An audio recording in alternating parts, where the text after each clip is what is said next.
Hello students! Welcome to our online class. How are you? I hope you are doing well at home.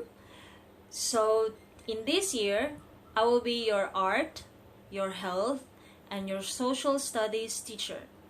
So those who didn't know me, my name is Crystal Sweet, and you can call me Teacher Sweet.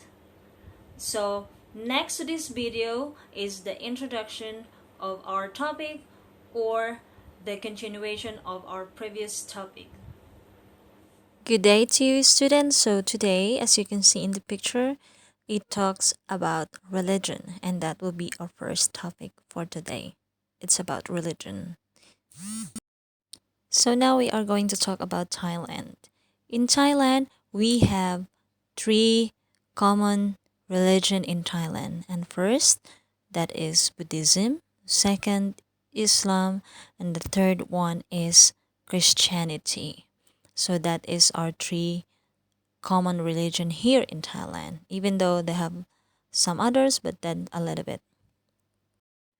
There are a lot of different religion around the world, a lot.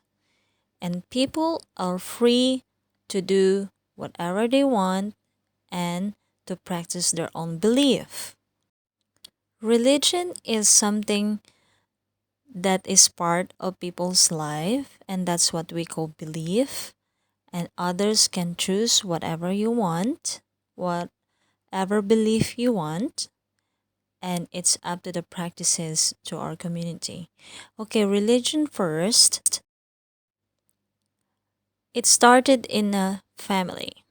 The first thing about religion is you have it the moment you are grown up and your family practices in one religion, and so you also adopt it. So that's how the religion started. And after that, it goes to the community. The community also having the same practices as you have, or might be different, but then you still live together and then you share the same belief or might be having common in your belief. And after the community, you share it to the world. So you spread what you believe in the whole world.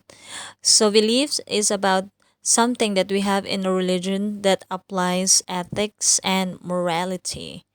It means to say it's about for you to choose what is good and what is right. And I would like you to watch the next video about Buddha's life. Look at that cute little prince. It's Buddha. Though right now he's still called Siddhartha Gautama. Siddhartha lives in a palace in India. His parents believe that this little guy will become something extraordinary. To know this for sure, they ask an astrologer to consult the stars about the future. He will either become a very powerful ruler like his father, or he becomes a holy man and your family will lose all power in the kingdom. Oh my! Don't worry as long as you keep him away from sickness, aging, poverty and death, it will be all right. They decide to protect the prince from all such experiences. Siddhartha grows up, gets married and has kids without having met ordinary people outside the palace.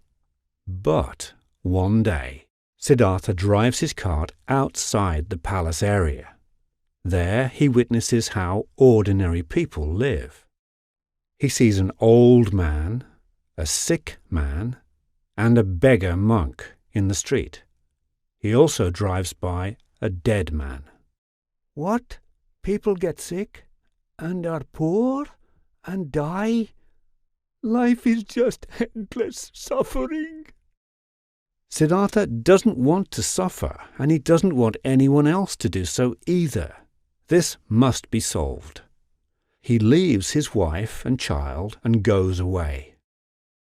Siddhartha asks a lot of wise men for advice on how to live, but doesn't get any good answers. So he decides to try not eating. He will starve himself like a beggar monk, an ascetic. Look how thin he has become. This clearly doesn't work. It won't make one happier. No, Siddhartha realizes this. He gives up the idea of starving himself and sits down beneath a Bodhi tree to meditate.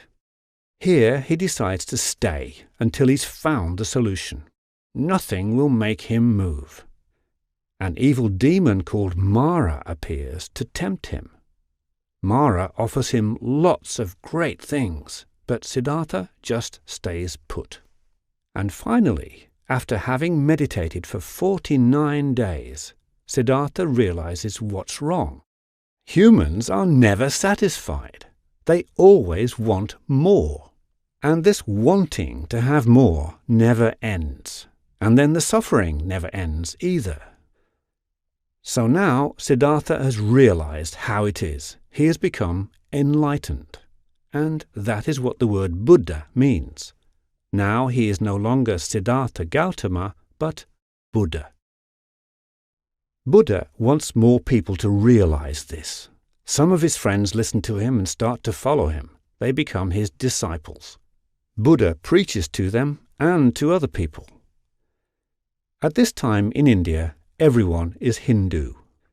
The Hindus believe in rebirth, reincarnation. You are born, live, die, are born, live, die, and so on, in an endless cycle, samsara. Stop! I want to get off! Buddha preaches the importance of getting free from samsara. Getting reborn makes it impossible to avoid suffering. Buddha had tried both being rich and starving. These are two exaggerated ways of living, and neither are good. He believes it to be better to choose a middle way. But hey, Buddha, if you're not born again, where do you end up after death? You don't get to a place, but to a condition where you don't want anything. Nirvana. Why do you call it nirvana? Nirvana means blown out. All your desires are blown out, and you have reached a kind of peace. Buddha wanders around preaching how to reach nirvana. When Buddha dies, there have become many disciples. Now it's time for them to pass on his teachings.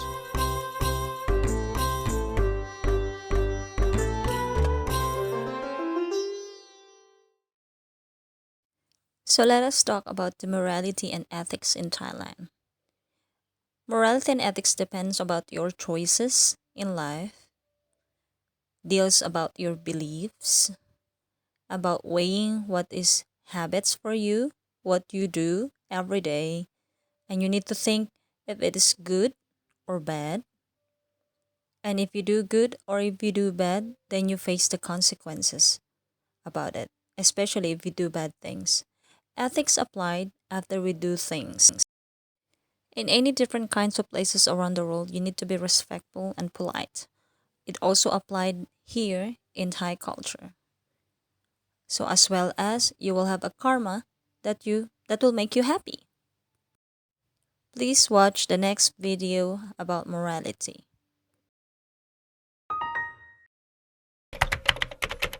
Morals. Morals are the prevailing standards of behavior that enable people to live cooperatively in groups.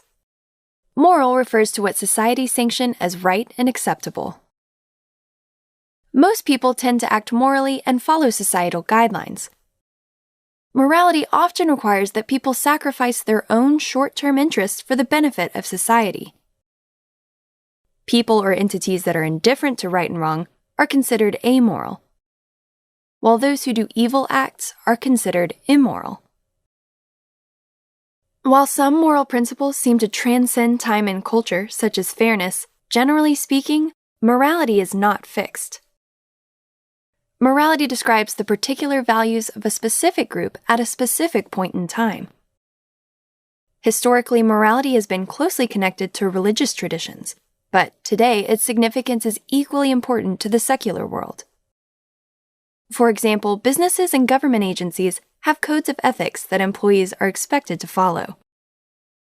Some philosophers make a distinction between morals and ethics, but many people use the terms morals and ethics interchangeably when talking about personal beliefs, actions, or principles.